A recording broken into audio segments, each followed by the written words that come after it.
You're listening to a Kaijusaurus Podcast production.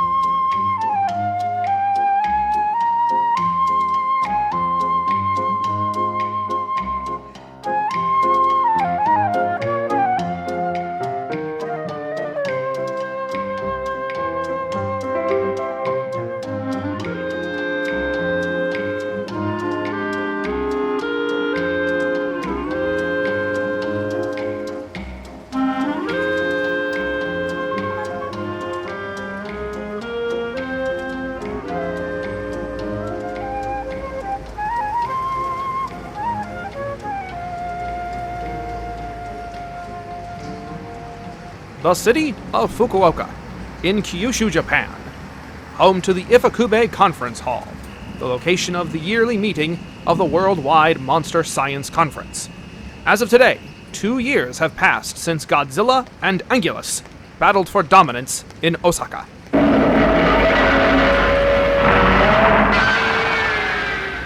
To defend mankind against future attacks from Godzilla, Anguirus, and other monsters, the Earth's nations formed the Worldwide Monster Science Organization, dedicated to protecting the peoples of Earth. And now, experts in every scientific field are listening as their peers share research on the monsters that call our Earth home.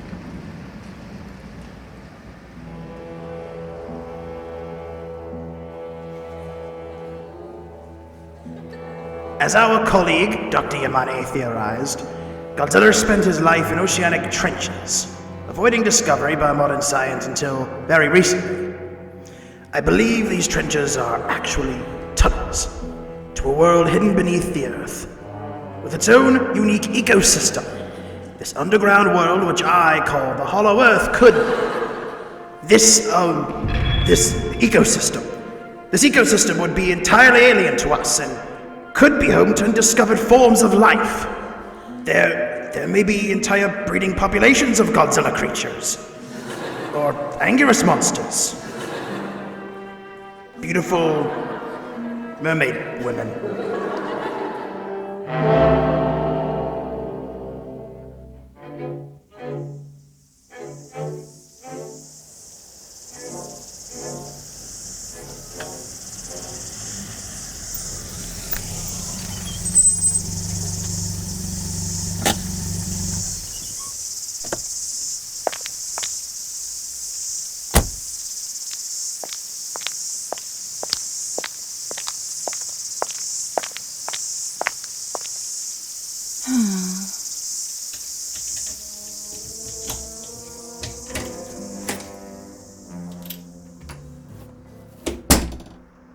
Kasumi, welcome home. Alice! Oh, it's so good to see you. You as well. I'm so glad you're back. Your father's been in such a state ever since he got back from the conference.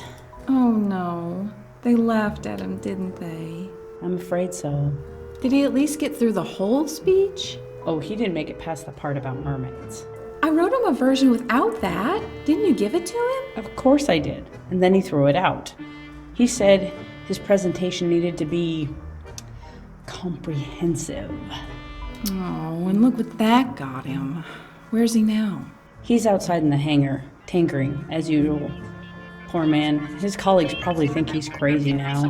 They thought he was crazy the second he unveiled this silly robot copy of my mother.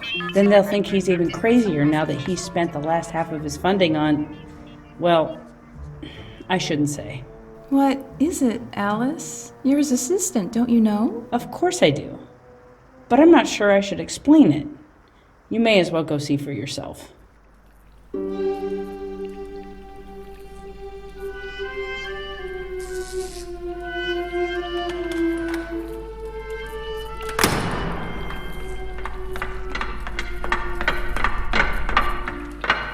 Father?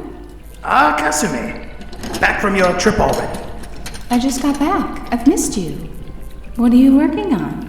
Something wonderful. Come with me. I'll show you.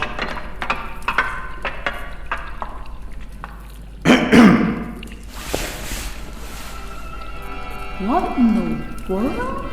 I call it the Robot Daughter. Why, it's got my face! Well, yes, of course. Father, I know you miss Mother. That's why you made a robot that looks like her. But why did you build a robot version of me? And why is it a giant? Why, it's every father's dream for his child to surpass him. You might say this Robot Daughter represents the potential I see in you, Kasumi. Gigantic. Indestructible. Stronger than Godzilla himself. Wait a minute, Father. That doesn't... Oh, never mind that right now. Look! Next to the Robot Daughter. Do you see it? It looks like a submarine with a drill in the front? That's right. I call it the Underground Submarine. And tonight I am taking it out for a test run. Into the hollow earth. Everything's ready, Doctor. Ah, thank you, Alice. Kasumi, why don't you come along? We're leaving in a few minutes. We? Well, I am your father's research assistant after all. Oh, Alice will be invaluable to this expedition, as will you, Kasumi, if you decide to come along. Oh, all right then, fine. I was hoping we'd at least have dinner together before anything strange happened. As soon as we get back, I promise. Driving this thing is much easier with a co-pilot anyway. We'll be back in no time.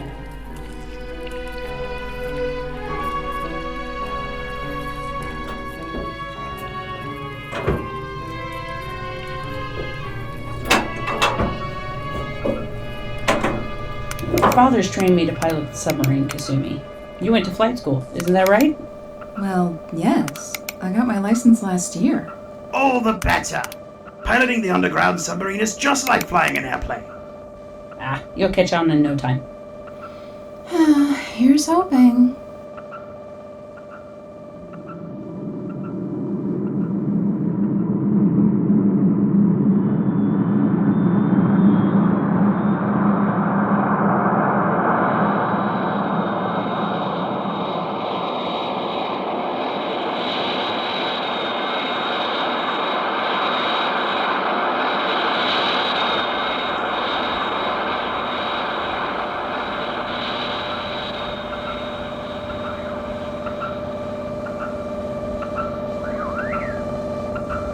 Doctor, wake up! What? Huh? What? We're here. The hollow earth. I knew I was right. I'm glad you were. I'd hate to drive the submarine right through the center of the Earth and out the other side. I didn't think we'd see so many trees. And it's so humid. Whew. It's like a jungle. We're much closer to the Earth's core now. It's created a prehistoric ecosystem. Wait a minute. Look at that! It's a Godzilla. And another. And more over there, looking after a baby. A breeding population of Godzilla species, just as I'd theorized. See how they're smaller than our Godzilla, and in different colors too. I wish I'd thought to bring a camera. We'll have time for that later. This first trip is just a test run. Look up ahead, at that mountain. It only looks like a mountain, Alice. Look again. It's an Anguirus. There's more than one. The Godzilla and Anguirus who came to our surface world must be the alpha males. They travel to the surface and the others stay below where it's safer. They might be safe, but we're not. It's all right, Kasumi. We're at a safe distance from them. We should be all right. Unless... Uh-oh. Uh-oh, what? That. It looks like a giant flea. It must have fallen off Anguirus' shell. It's a monster-sized parasite. And it's headed right for us. Alice, get us out of here. Right.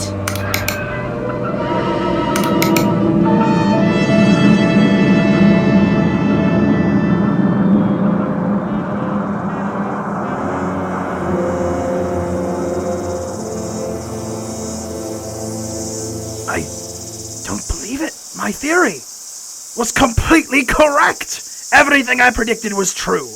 Oh, if only we'd taken some photographs. Oh, we will. When we go back, we'll mount a fully staffed expedition.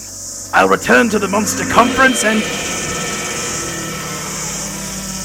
Look out at the city. It's Godzilla! And Anguirus. But what are those creatures with them? They must have followed us up from the Hollow Earth. That one. It's a giant chameleon. Almost as big as an Anguirus. And that one, a giant Archaeopteryx. They're all attacking Godzilla. Godzilla fighting 3 enemies at once. I've never seen such a battle. But even if Godzilla stops them, we'll still have to deal with him. Yet again, mankind is at the mercy of monsters. If I could, I'd fight them off myself. Wait, Doctor. That's it. We can fight him. Of course. I'll go right away. Father, wait! Alice, where's he going? To the only other thing that can fight Godzilla and the other monsters. The only thing that can... Oh. Does he have to? Would you prefer we didn't fight that? I'd prefer if that robot daughter of his had someone else's face. If it had someone else's face, it wouldn't be the robot daughter, now would it? It doesn't have to be a robot daughter at all.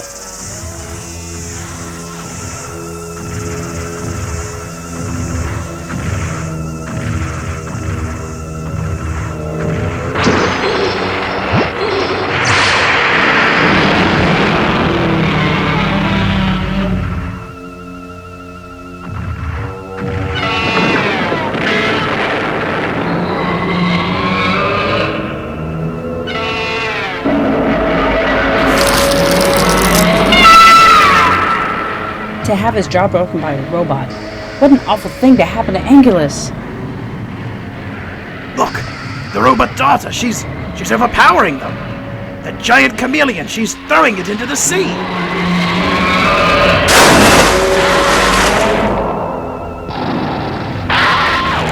And the Archaeopteryx, its wings are burned to ashes.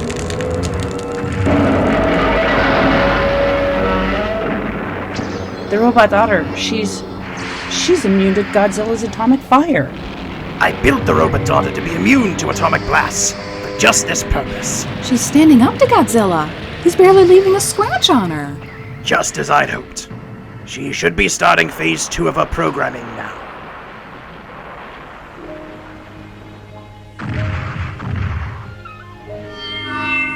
It looks like she's taking Godzilla's hand.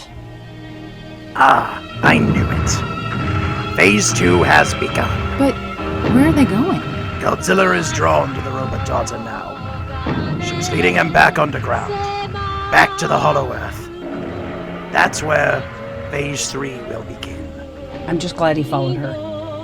Did you see the look on his face? It was almost as though he was in love. He very well may be. That fits in with my other theory, you know. You see, Alice,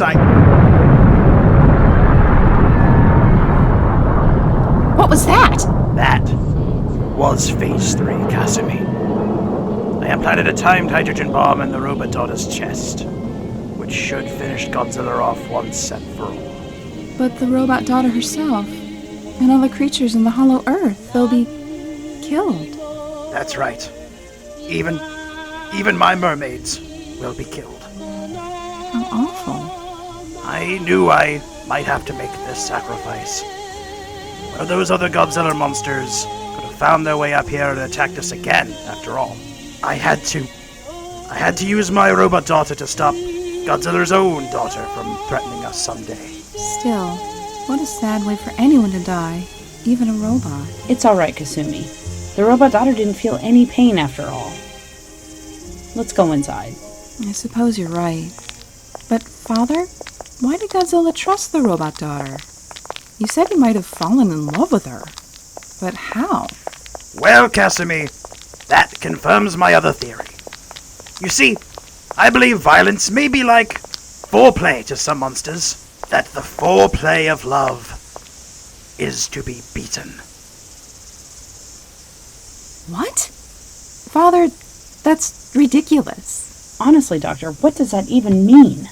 The next time you build a giant metal wife for some monster, it better not look like me. Nor me. Of course, I understand. I only meant that as the highest form of flattery, of course. I mean, to be constructed as a giant robot. To have their face in all lines.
You have been listening to Godzilla Unmade, Episode 3, Bride of Godzilla.